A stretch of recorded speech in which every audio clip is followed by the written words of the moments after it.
কথায় বলে বাঙালির 12 মাসে 13 পার্বণ। পুজো পার্বণ, উৎসব, মেলা এসব বাংলায় চলে সারা বছর ধরে। এই সব মেলার মধ্যেই লুকিয়ে আছে বাংলার সাংস্কৃতিক ঐতিহ্য, বাংলার কৃষ্টি, বাংলার পরম্পরা। আগামী 8ই এপ্রিল থেকে কৃষ্ণনগর রাজবাড়িতে শুরু হচ্ছে 12 দোলের মেলা। দোল পূর্ণিমার পরের দ্বিতীয় একাদশী থেকে শুরু হয় এই মেলা। প্রায় 200 বছর প্রাচীন এই মেলা বসে কৃষ্ণনগর রাজবাড়ির সংলগ্ন মাঠে। নদিয়ার মহারাজ কৃষ্ণচন্দ্র রায় প্রবর্তন করেন এই বিখ্যাত মেলার। আজ আমরা আপনাদের জানাবো এই বিখ্যাত মেলার সূত্রপাতের ইতিহাস। মহারাজ কৃষ্ণচন্দ্রের 2জন রানী ছিলেন। তারা দুজনেই ছিলেন অপূর্ব সুন্দরী আর নানা গুণের অধিকারিণী। মহারাজ কৃষ্ণচন্দ্র বর্তমান মাঝদিয়ার অন্তর্গত শিবনিবাসে 2টি শিব মন্দির 2 রানীর নামে উৎসর্গ করেছিলেন। সবচেয়ে বড় শিব, যেটি রাজরাজেশ্বর শিব নামে পরিচিত, সেটি বড় রানীর নামে, এবং তার চেয়ে অপেক্ষাকৃত ছোট একটি শিব, যেটি রাজ্ঞীশ্বর শিব নামে পরিচিত, সেটি ছোট রানীর নামে উৎসর্গ করা হয়েছিল। একবার ছোট রানীমার ইচ্ছে হলো উলার গিয়ে মেলা দেখবেন। উলার বর্তমানে বীরনগরের কাছে অবস্থিত। তিনি রাজার কাছে আবদার করলেন মেলা দেখতে যাওয়ার। রাজামশাই কথা দিলেন তিনি নিয়ে যাবেন রানীকে। কিন্তু রাজামশাই ব্যস্ত মানুষ, তিনি রাজকার্যে ব্যস্ত থাকায় ভুলেই গেলেন মেলা দেখতে নিয়ে যাওয়ার কথা। এতে রানীমার ভীষণ অভিমান হলো, তার আর মেলা দেখতে যাওয়া হলো না। ছোট রানীমার অভিমান রাজার নজরে পড়ল কিছুদিন পর। এদিকে মেলা তখন শেষ হয়ে গেছে, কি করা যায়? তিনি ছোট রানীর মান ভঞ্জনের জন্য তার কুলগুরু ও রাজ পুরোহিতের সঙ্গে আলোচনায় বসলেন। অনেকক্ষণ আলোচনা চলল। অবশেষে ঠিক হলো চৈত্র মাসের শুক্লা একাদশী তিথিতে মহারাজ কৃষ্ণচন্দ্র তার প্রতিষ্ঠিত নদিয়ার সমস্ত বিগ্রহকে রাজবাড়িতে নিয়ে এসে পুজো করবেন। 1 মাস ধরে চলবে সেই পুজো।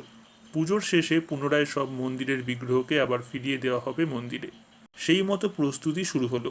নির্দিষ্ট তিথিতে মহারাজ কৃষ্ণচন্দ্রের রাজত্বের 12টি মন্দির থেকে 12টি বিগ্রহ নিয়ে আসা হলো রাজবাড়িতে। রাজবাড়ির বিষ্ণুমহলে পূর্ব দিকে মুখ করে আলাদা আলাদা সিংহাসনে তাদের বসানো হলো। প্রথম 3 দিন বিগ্রহগুলিকে জনসাধারণের দর্শনের জন্য রাখা হবে। বাকি দিনগুলো পুজো হবে রাজবাড়ির অন্দরমহলে। 12টি বিগ্রহ নিয়ে এই উৎসব শুরু হয়েছিল বলে এর নাম 12 দোলের উৎসব। উৎসবের প্রথম 3 দিন 3 রকম পোশাক পরিয়ে বিগ্রহগুলিকে জনসমক্ষে আনা হয়। প্রথম দিন রাজবেশ, দ্বিতীয় দিন ফুলবেশ ও শেষ দিন রাখাল বেশে বিগ্রহগুলি দর্শন দেন সাধারণ মানুষকে।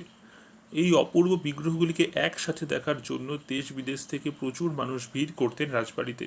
তাই স্থানীয় ব্যবসায়ীরা দোকানপাট বসিয়ে রাজবাড়ির মাঠে মেলা চালু করে দিলেন।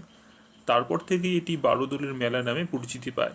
বর্তমানে এই মেলা 279 বছরে পড়ল। অনেকের মনে হতে পারে দোলের 12 দিন পরে এই মেলা হয়, তা সম্পূর্ণ ভুল, যদিও এইসব তথ্য নিয়ে ঐতিহাসিকদের মধ্যে মতবিরোধ রয়েছে। তবে একটি কথা, 12টি বিগ্রহ নিয়ে আসা হলেও পুজো কিন্তু হয় 13টি বিগ্রহের। কারণ রাজবাড়ির কুলদেবতা বড় নারায়ণের বিগ্রহ একই সাথে পুজো হয় এখানে। মোট 13টি বিগ্রহ নিয়েই এই 12 দোলের উৎসব। এই বিগ্রহকে আলাদা আলাদা করে ছোট ছোট সিংহাসন বা বেদিতে রাখা হয়। সিংহাসন বা বেদিগুলো আবার ফুল দিয়ে সাজানো হয়। শান্তিপুর, সূত্রাগড়, বিরোহী, নবদ্বীপ, অগ্রদ্বীপ, তেহট্ট এবং বহির্গাছি থেকে আসা বিগ্রহগুলি হল শ্রী বলরাম, শ্রী গোপীমোহন, লক্ষ্মীকান্ত, ছোট নারায়ণ, ব্রহ্মণ্যদেব, গড়ের গোপাল, অগ্রদ্বীপের গোপীনাথ, নদিয়া গোপাল, তেহট্টের কৃষ্ণরায়, কৃষ্ণচন্দ্র, শ্রী গোবিন্দদেব ও মদন গোপাল। তবে এখন আর সব বিগ্রহ রাজবাড়িতে এই মেলায় আসে না। যেমন তেহট্টের কৃষ্ণরায় বিগ্রহ বহুদিন আর আসে না এখানে।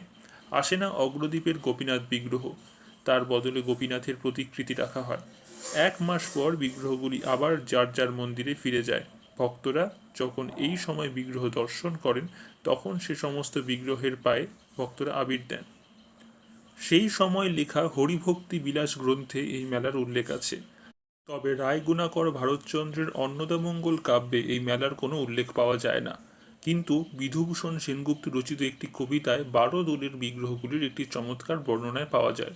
সেটি হল: বিরোহীর বলরাম শ্রী গোপীমোহন, লক্ষ্মীকান্ত বহির্গাছি গুরুর ভবন, নারায়ণচন্দ্র ছোট ব্রহ্মণ্যদেব সহ আর বড় নারায়ণ রাজার বিগ্রহ, গড়ের গোপাল পে স্থান শান্তিপুর, অগ্রদ্বীপের গোপীনাথ স্থানে ঘোষ ঠাকুর, নদিয়ার গোপাল তবে নবদ্বীপে স্থান, শ্রীহট্টের কৃষ্ণরায় অগ্রে ফল পান, অতঃপর কৃষ্ণচন্দ্র গোবিন্দদেব আর উভয় বিগ্রহ স্থান আবাস রাজার।